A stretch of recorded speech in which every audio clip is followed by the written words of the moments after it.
دلوک الشمس، پیچھے قرآن نے تذکرہ کیا کہ رسول اللہ صلی اللہ علیہ وسلم پر اتنا زیادہ مشرکین کا دباؤ ہے کہ قرآن کہتا ہے کہ اگر ہم آپ کو ثابت قدم نہ رکھتے تو آپ بھی ان کی طرف مائل ہو جاتے. تو ظاہر ہے بہت سخت دباؤ اور جبر ہے آپ کے اوپر. تو ایسے موقع پہ ایسا کام کرنے کی ضرورت ہے جس سے آپ کو ثابت قدمی ملے اور اللہ کا قرب حاصل ہو. تو اس کا سب سے بہترین طریقہ قرآن کہتا ہے نماز ہے. یعنی اے نبی صلی اللہ علیہ وسلم آپ نماز کو مضبوطی سے تھامیے تاکہ آپ کو ثابت قدمی ملے، آپ کو اللہ کا قرب ملے. کیونکہ جس اللہ کے لیے کام کیا جا رہا ہے نا، جب تک اس اللہ سے رشتہ مضبوط نہیں ہوگا تو اس کام میں آپ ثابت قدم نہیں رہ سکتے. اور اللہ سے رشتہ مضبوط کرنے کا سب سے بڑا ذریعہ نماز ہے. اس لیے قرآن کہتا ہے اقیم الصلاۃ، آپ نماز قائم کیجئے، لدلوک الشمس، سورج کے ڈھلنے کے وقت. سورج کب ڈھلتا ہے؟ جب بالکل بلندی پہ جا کے ڈھلنا شروع ہوتا ہے تو ظہر کا وقت شروع ہوتا ہے. الی غسق اللیل، رات کے اندھیروں تک. یعنی اس میں 4 نمازیں آ گئیں. سورج جب ڈھلتا ہے نا بالکل بلندی پر ہوتا ہے، تھوڑا سا ڈھلتا ہے ظہر کا وقت، مزید ڈھلان پیدا ہوتی ہے عصر کا وقت، مزید ڈھلتا ہے مغرب کا وقت، اور پھر الی غسق اللیل، سورج تو غائب ہو جاتا ہے مغرب کے بعد، پھر رات کے اندھیرے میں یعنی عشاء کا وقت. وقرآن الفجر، اور فجر کے وقت میں، فجر کی تلاوت کے وقت میں. تو قرآن میں اشارہ کر دیا کہ اصل تلاوت کا وقت ہے ہی فجر کا. آج بعض اماموں کو ہم نے دیکھا فجر میں بڑی مختصر تلاوت کرتے ہیں، یہ بالکل غلط ہے. سنت ہے فجر میں طوال مفصل، یعنی سورہ حجرات سے لے کے سورہ بروج تک کی جو لمبی لمبی صورتیں ان کو تلاوت کیا جائے. تو فجر کے قرآن کے وقت بھی آپ نماز قائم کیجئے. ان قرآن الفجر، بے شک فجر کا جو قرآن ہے، فجر میں جو تلاوت ہے، کان مشہودا، اس میں حاضر ہوتے ہیں. کون حاضر ہوتے ہیں؟ حدیث سے پتہ چلتا ہے فرشتے. فجر کا وقت اتنا مبارک وقت ہے جب اس میں امام صاحب قرات کرتے ہیں اور لوگ ہاتھ باندھ کے پیچھے امام کی قرات سنتے ہیں. ایک خاص سکینت نازل ہوتی ہے اللہ کی طرف سے، اور فرشتے بھی اس تلاوت میں نازل ہوتے ہیں. صحیح حدیث سے یہ بات ثابت ہے کہ فرشتے جو تبدیل ہوتے ہیں نا ان کے آنے جانے کا وقت اور فجر اور عصر میں ہے. وہ جو فجر میں فرشتے آتے ہیں انسان کی حفاظت کے لیے، لہو معقبات من بین یدیہ ومن خلفہ یحفظونہ من امر اللہ. بہت ساری مخلوق اس کائنات میں ایسی ہے جہاں تک سائنس نہیں پہنچی اور ہو سکتا ہے قیامت تک پہنچ ہی نہ سکے. وہ انسان کی عقل سے بالاتر ہے وہ مخلوق، اور یہ بھی ممکن ہے پہنچ جائے سائنس ترقی کر کے. وہ مخلوق انسان کو نقصان پہنچانے کی کوشش کرتی ہے. تو اس مخلوق سے بچانے کے لیے، جن میں جنات ہیں سر فہرست، ان سے بچانے کے لیے اللہ نے فرشتوں کا انتظام کیا ہے. تو حدیث میں آتا ہے صبح و شام، قرآن سے بھی یہ بات ثابت ہے، صبح و شام فرشتوں کی باریاں چینج ہوتی ہیں اور وہ ہماری حفاظت کے لیے اللہ کی طرف سے متعین ہوتے ہیں. تو ان کی جو حاضری ہے ان فرشتوں کی، وہ فجر کے وقت میں ہوتی ہے. اور یہ بھی حدیث سے ثابت ہے کہ بہت سے فرشتے صرف تلاوت سننے کے لیے زمین پہ اترتے ہیں. تہجد کے بارے میں حدیث میں آتا ہے کہ جب کوئی شخص تہجد میں قرآن کی تلاوت کرتا ہے تو فرشتے آنا شروع ہوتے ہیں اور اس کے جو ہے نا لبوں پہ اپنے منہ کو رکھ لیتے ہیں اس کی تلاوت کو چکھنے کے لیے. اتنا فرشتوں کو لطف محسوس ہوتا ہے تہجد کی تلاوت میں. اور پھر وہ تانتا بناتے بناتے جو ہے نا ایک دوسرے پہ سوار ہوتے ہوتے آسمان کی بلندیوں تک پہنچ جاتے ہیں. تو فجر کی نماز میں بھی یہ فضیلت ہے. تو آگے اللہ فرماتے ہیں کہ اللہ نے فجر کی نماز کی فضیلت کو بیان کیا. آگے اللہ فرماتے ہیں وَمِنَ اللَّيْلِ، یہ تو 5 نمازیں ہو گئیں، یہ تو ساری امت پہ فرض ہیں، لیکن رات کے کچھ حصے میں فَتَہَجَّدْ بِهِ کا مطلب اس حصے میں آپ نے تہجد پڑھنی ہے. نَافِلَةً لَكَ، اے محمد صلی اللہ علیہ وسلم یہ آپ کے لیے اضافہ ہے. کیا مطلب؟ یا تو نبی صلی اللہ علیہ وسلم پہ 6 نمازیں فرض تھیں، یعنی 5 فرض کے علاوہ تہجد بھی فرض تھی. تو اس لیے قرآن نے کہہ دیا کہ امت پہ تو 5 فرض ہیں نافلۃ لک، لیکن یہ تہجد آپ کے لیے اضافی ہے، یعنی آپ پر 6 نمازیں فرض ہیں. ایک مطلب تو یہ بھی ہو سکتا ہے. اور جو علماء اس کے قائل ہیں کہ نہیں نبی پر تہجد فرض نہیں تھی، تو ان کے نزدیک اس آیت کی تفسیر یہ ہوگی کہ یہ آپ کے لیے ایک اضافہ ہے اللہ کے قرب حاصل کرنے کا. یعنی 5 نمازیں تو پڑھنی ہی پڑھنی ہے، لیکن آپ اللہ کے قرب کے لیے ایک اضافی چیز بھی آپ کو دی جا رہی ہے تاکہ آپ کے درجات اور زیادہ بلند ہو. تو ایسی صورت میں یہ صرف نبی کے ساتھ خاص نہیں ہے، کیونکہ خطاب نبی سے چل رہا ہے اس لیے اللہ نے کہہ دیا آپ کے لیے اضافہ، ورنہ حقیقت میں پوری امت کے لیے یہ اضافہ ہے. آگے اللہ فرماتے ہیں عسیٰ ان یبعثک ربک، امید ہے کہ آپ کو آپ کا رب پہنچا دے مقام محمود تک. یہ مقام محمود کیا ہے؟ شفاعت کبریٰ، یعنی تمام پیغمبر نبی کے پاس آئیں گے کہ آپ سفارش سے آغاز کریں، یعنی سفارش کا آغاز آپ سے ہوگا، پھر آپ صلی اللہ علیہ وسلم سفارش کریں گے. تو یہ ایک سب سے اونچا مقام ہے جو اللہ قیامت کے دن رسول اللہ صلی اللہ علیہ وسلم کو دے گا، اور جس سے آپ کی تمام پیغمبروں پر فضیلت ثابت ہو جائے گی کہ جب تک آپ کی طرف سے شفاعت کی ابتدا نہیں ہوگی کوئی اور پیغمبر سفارش نہیں کریں گے. تو اللہ نبی صلی اللہ علیہ وسلم کو تسلیاں دے رہا ہے کہ یہ مشرکین کا جو آپ کے اوپر بے پناہ دباؤ ہے، جبر ہے، آپ اس میں تسلی رکھیے، آپ نماز قائم کریں اور تہجد کی پابندی کریں. اللہ نے آپ کو بہت بڑا آگے چل کے مقام دینا ہے. تو چونکہ نبی صلی اللہ علیہ وسلم بھی بشر تھے نا، مشرکین کے دباؤ کی وجہ سے آپ بھی ایک پریشانی میں آتے تھے، تو اس لیے اللہ آپ کو ثابت قدم رکھنے کے لیے آپ صلی اللہ علیہ وسلم کو یہ خوشخبریاں سنا رہا ہے کہ آپ نے اپنا اس عمل کو فوکس کرنا ہے، نماز اور تہجد کو، تاکہ آپ کا اللہ سے قرب رہے. اور اللہ آپ کو خوشخبری دے رہا ہے کہ امید ہے آپ کا رب آپ کو بہت بڑے مقام تک پہنچا دے. رہا مسئلہ مشرکین کی دھمکیوں کا کہ یہ پوری کوشش کر رہے ہیں کہ آپ کو مکہ سے نکال دیں، تو ہم نے تو بتا دیا کہ یہ خود بھی نہیں پنپ پائیں گے، لیکن آپ نے اللہ سے کیا دعا مانگنی ہے؟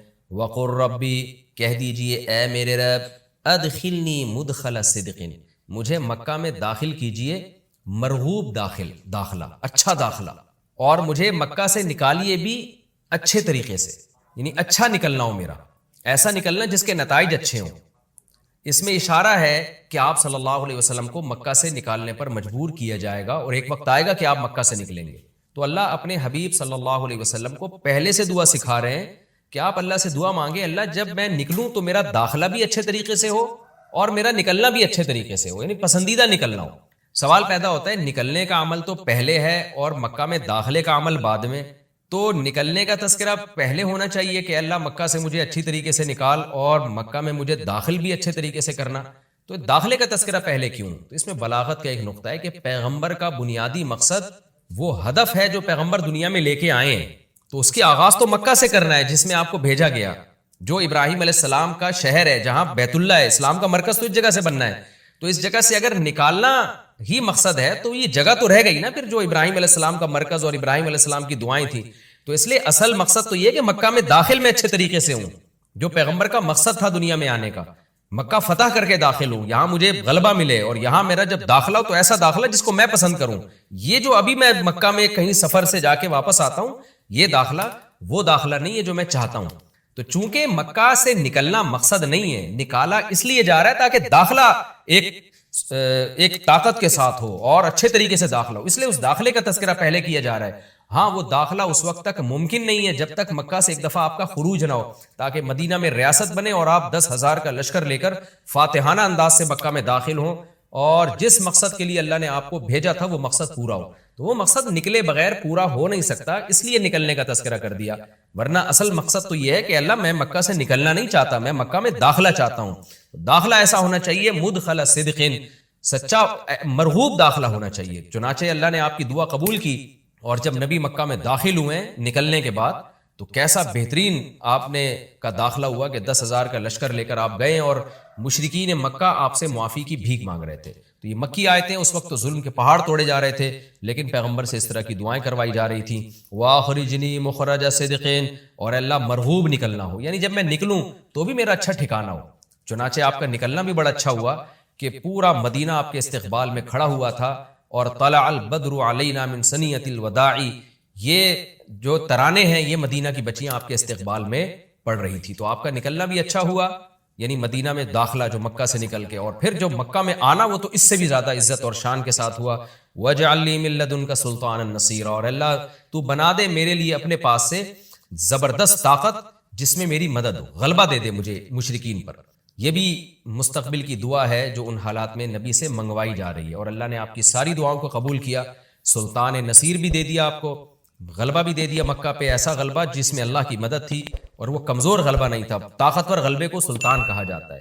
اور مدینہ میں جانا بھی آپ کا پسندیدہ ہوا، اور مکہ میں آنا بھی آپ کا پسندیدہ ہوا.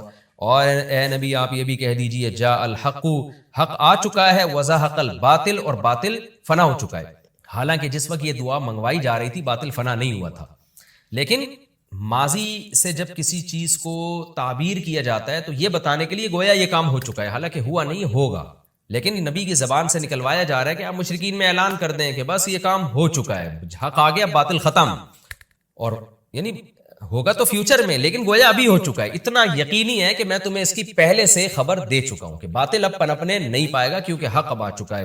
ان الباطل کان زہوقا، اور باطل تو ہے ہی فنا ہونے والی چیز. جب حق آتا ہے تو باطل فنا ہو جاتا ہے. نبی صلی اللہ علیہ وسلم جب مکہ مکرمہ میں داخل ہوئے نا، تو آپ بتوں کو چھڑیوں سے گراتے تھے، چھڑی سے مکہ میں داخل ہو کے 360 بت کو ایک ایک کر کے چھڑی مارتے تھے، اور وہ بت الٹے لڑکتے تھے. تو آپ اس موقع پر یہ آیت پڑھ رہے تھے کہ جاء الحق وزہق الباطل ان الباطل کان زہوقا، کیا کیفیات بنتی ہوں گی صحابہ کی اور پیغمبر کی اس وقت کہ جو خوشخبری ان کو 13 سال پہلے دی گئی تھی، کئی سال پہلے دی گئی تھی اور یقینی دی گئی تھی کہ یہ ہو چکا، تو اللہ نے اپنی آنکھوں سے دکھا دیا کہ کیسے بتوں کو بیت اللہ سے نکالا جا رہا ہے اور اللہ کے گھر کو کیسے شرک سے پاک کیا جا رہا ہے۔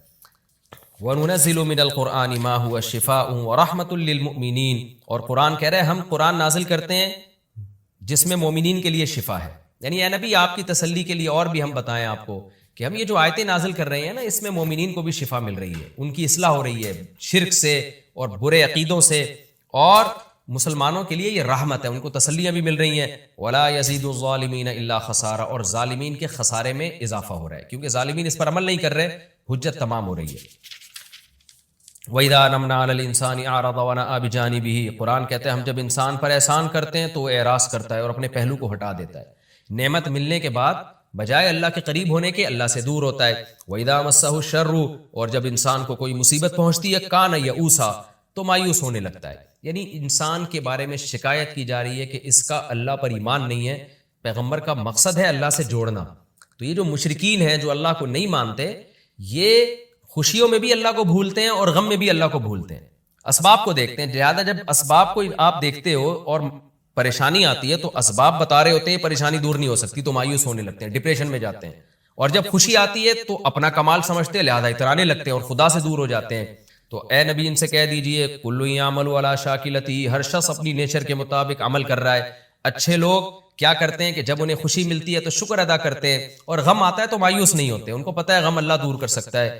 فَرَبُّكُمْ أَعْلَمُ، تمہارا رب خوب جانتا ہے بِمَنْ هُوَ أَهْدَىٰ سَبِيلًا، کون ان دونوں فریقوں میں سیدھے راستے پر چل رہا ہے، جو غموں میں مایوس ہو اور خوشیوں میں اترانے لگے خدا سے دور ہو جائے، وہ گمراہی والے راستے پر ہے، اور جو خوشیوں میں اللہ کے قریب آئے شکر ادا کرے اور غموں میں بھی اللہ کے قریب آئے کہ غم کو اللہ ہی دور کر سکتا ہے، مایوس نہ ہو، یہ سیدھے راستے پر ہے۔ اللہ خوب جانتا ہے کون سیدھے راستے پر ہے، یعنی اس میں اللہ نے اشارہ دے دیا کہ یہ لوگ سیدھے راستے پر ہے، تو ہمیں ایسا بننا چاہیے۔ یہ ہمارا رکوع کمپلیٹ ہو گیا۔